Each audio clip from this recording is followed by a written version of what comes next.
আমি আমার জায়গা, আমার দল জাতীয় গণতান্ত্রিক পার্টি জাগপা থেকে অত্যন্ত দুঃখের সাথে যেটা লক্ষ্য করি, এই গণ অভ্যুত্থানটা 5 তারিখের আগে ছাত্র জনতা রাজনৈতিক দলগুলোর যে ঐক্যটা ছিল, সেই ঐক্যটাকে আমরা এখন দেখতে পাচ্ছি না।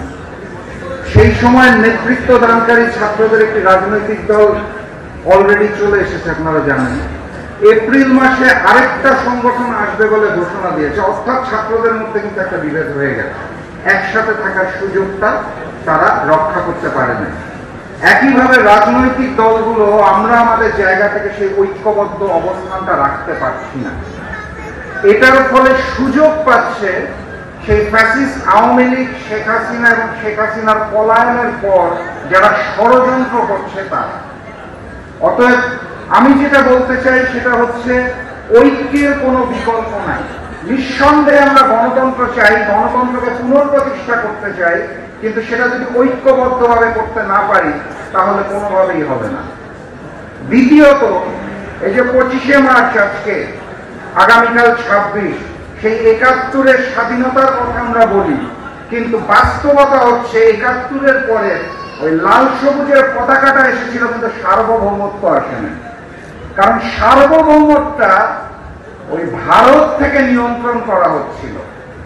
এবং এই গণ অভ্যুত্থানের পর আমাদের যে চাওয়াটা, সেটা হচ্ছে আগামীর বাংলাদেশে আমরা বাংলাদেশকে আর ভারতের করদ রাজ্য হিসেবে দেখতে চাই না।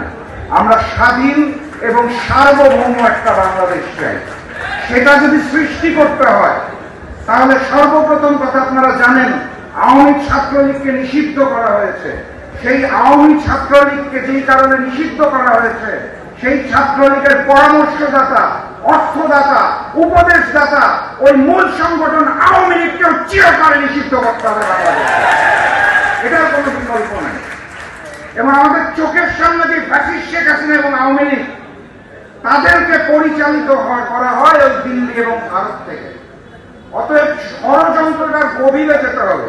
আমরা হাসিনার বিরুদ্ধে বলছি, আওয়ামী লীগের বিরুদ্ধে বলছি, অবশ্যই বলবো, কিন্তু একই সাথে সাথে মনে রাখতে হবে বাংলাদেশের স্বাধীনতা এবং সার্বভৌমত্বের জন্য, সার্বভৌমত্বের প্রশ্নে মূল লড়াইটা ওই দিল্লি এবং ভারতের বিরুদ্ধে। আমরা বাংলা